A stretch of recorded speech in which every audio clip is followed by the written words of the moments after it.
Dealing with the fact that evil exists is one of the biggest challenges that we all face as human beings. And for many people, it's simply crushing. And we become depressed or despondent or cynical, angry, all these things that we do. This is how the human responds. The human heart knows that bliss is our natural state, but it's very, very difficult to obtain that in an enduring and a lasting way. Either the forces of the world come upon us and take away that which we want, or our own inability to live up to the ideals that we aspire to, or the underlying currents within us that cause us to become that which we are appalled by in others.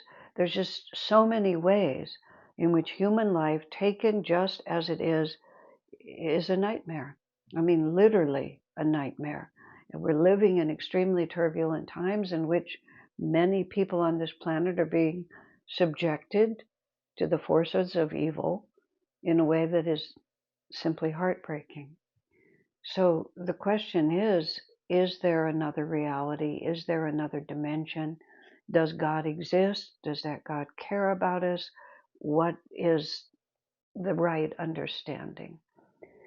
I myself was a truth seeker from my earliest memories. I was always asking for the deeper meaning behind things. In retrospect now, because of the worldview that I gained from studying self-realization and the teachings of Paramhansa Yogananda, Swami Kriyananda, I can see, given the reality of reincarnation, which is fundamental, I believe, to understanding the nature of this world. If you try to make sense out of this world from birth to death, it doesn't. Because you look very often, the worst people win and the best people lose. I mean, what kind of a planet is that? What kind of a God would set up a system that is completely confined by what we see in our senses from birth to death? It just simply doesn't work. And for many incarnations, people try to make it work without a bigger understanding of higher dimensions and a bigger purpose and the necessity to expand our consciousness. If you're not willing, to just put aside all conventional thinking and really have the creative imagination and the courage to investigate both inwardly and outwardly on a very deep level, no, evil just causes you to lose faith in God. Any sensible person would, if the only context you're using is that this life is the only reality. But within us, there is this greater wisdom. The human heart, we were created by a loving divine mother, and our destiny actually is bliss. And everything about the life that we live over and over again, meaning one incarnation after another, is to teach us to perceive the world from inner intuition and not merely reason-based objective evidence that is only available through the physical body. Death itself, even if the span of life was without interruption by evil forces, death itself compels us to ask the question, what are we doing here? Why are we just spinning our wheels and trying to look for pleasure and ease when at the end of it all just goes away?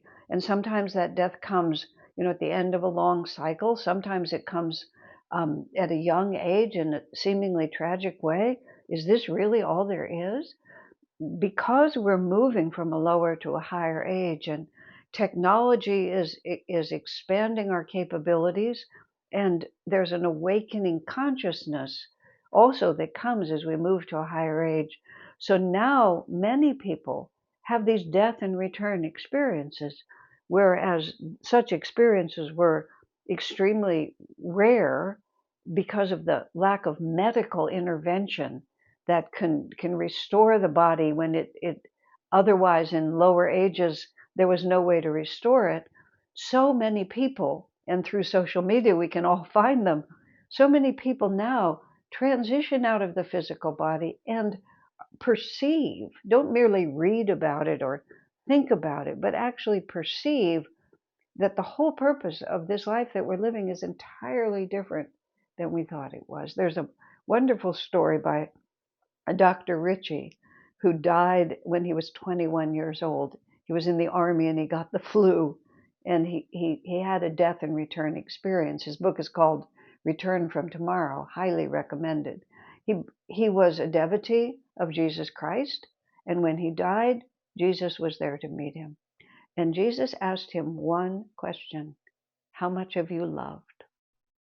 And Dr. Ritchie, who wasn't yet even Dr. Ritchie, he was just who he was at that point, he kept trying to deflect the conversation to other issues. And with great love and kindness, Jesus said to him again, how much have you loved? And bringing the purpose of life down to such a simple question, and making success or failure not what happens in this world, but how we respond to what happens in this world. And yes, this is a very mixed bag of a planet. And this is a much longer story about the rising and falling of consciousness on this planet, on all planets.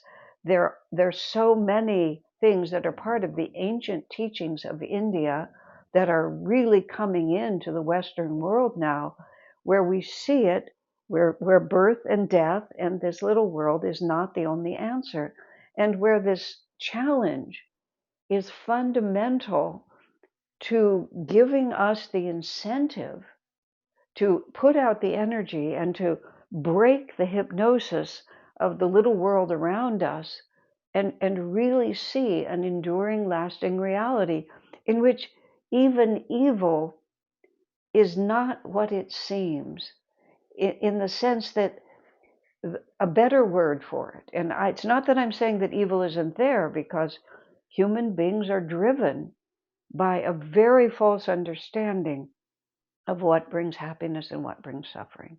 You see, this is the whole question: what brings happiness and what brings suffering? And we are given the opportunity by a loving divine mother to have the experiences we need to find out. And people make grave mistakes, as I've made mistakes, and I'm sure all of you, if you're honest, will realize that you've made mistakes. We're always acting from our perception of what's going to bring us happiness and what's going to bring us suffering. And evil says, as long as I get what I want, I am separate from you, your experience doesn't matter. Wisdom, love, kindness, compassion begins to see that we are all united, and the suffering of one is the suffering of all, and it inspires us from our own suffering to look for a way of living that is based on love. How much have you loved? And we think that good is easy and pleasurable, but from the divine perspective, good is that which awakens us to the power within us, to a higher dimension of reality. And if we were not driven by the suffering, even that is imposed upon us, to ask a much deeper question, which is, where is happiness? How can I find it? If we believed that we were born for suffering, we would just endure without rebellion. But we know we were not born to suffer. We were born for joy. Where does that understanding come from? That is the presence of God within us. This hope, this undying commitment to just keep trying again and again until we can understand. So yes, at the beginning, the presence of evil can cause us to lose faith, but something within us will not accept that explanation. Evil exists, but I tend to think of it in this way. I don't speak of light and darkness. I speak of light and shadow, because even shadow depends on the presence of light. And shadow is just the blocking of the light. And once the block is removed, the light is untouched. And this is an inner experience. We have extraordinary examples of people in the most trying circumstances of illness or suffering imposed by the profound ignorance of others who imagine that the power to dominate in that sense will actually give them what they're seeking. When we are pressed that hard and have to go deep within ourselves in order to discover what is true, what is lastingly true, then we have an experience. We have an experience that just transcends all philosophical, rational doubt. We just know. It goes from theory and reason to direct revelation. And if you think honestly about your own life, and I certainly will testify this, often what appeared to be the worst experiences, when we finally find our way to understand them from a deep place of divine connection, we see that even evil is a gift, because the darkness, the shadow, gives us even that much more of a commitment to be instruments of the light.